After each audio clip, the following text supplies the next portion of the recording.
Hello అందరికీ, పల్లి చెక్కి ఎలా చేస్తారో చూద్దాము. చాలా టేస్టీగా ఉండే పల్లి పట్టి అండి. ఎలా చేద్దామో చూద్దామో చేయండి. అరకిలో పల్లి పట్టికి మనం ఈరోజు పల్లి పట్టి చేసుకుందాం. అరకిలో పల్లి పట్టికి మనకి పల్లీలు వచ్చేసి 1/2 kg ఉన్నాయి. ఇది 300 grams బెల్లము, అలానే తగినంత మనము నెయ్యి వేసుకోవాలి. ఎలా చేద్దామో చూద్దామో చేయండి. ముందుగా కడాయి పెట్టుకొని ఈ అరకిలో పల్లీలు దాంట్లో వేసుకొని మంచిగా దోరగా వేయించుకోవాలి. చూసారు కదా, దోరగా వేయించేసుకుందాము.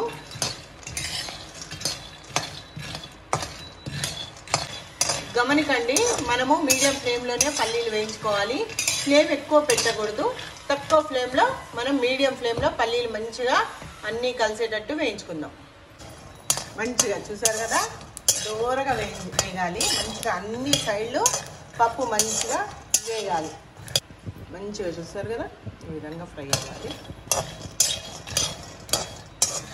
తీసేద్దాము. ఇలా పల్లీలు తీసుకొని మనము బట్టలో వేసుకుందాం. క్లాత్లో వేసుకుంటే చాలా మనం చేయి పెట్టగలుగుతాము. ఇది తొందరగా పొట్టు తీయడానికి ఈజీగా ఉంటుంది. కాబట్టి ఇలాంటి ఒక క్లాత్ తీసుకొని ఇలా పరుచుకొని పైనుంచి ఇది వేసి మనము నదిపిన అనుకోండి, శుభ్రంగా అయిపోతుంది. మంచిగా శుభ్రం చేసుకున్న పల్లీలు మనం ఇట్లా తీసుకొని పెట్టుకుందాం. మనం పాకం వచ్చేంత వరకు తిప్పుతా ఉందాం. కొంచెం నెయ్యి వేద్దాం దాంట్లో.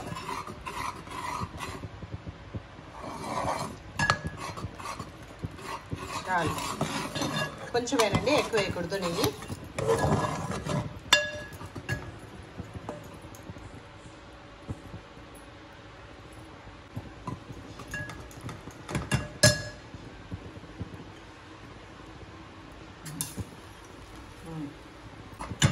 పాకం వచ్చేసిందండి. ఇప్పుడు పల్లీలు వేసేసుకుందాం.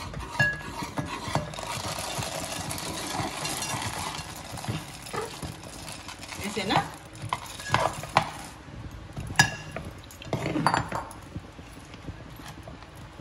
కొంచెం సిమ్ చేసుకొని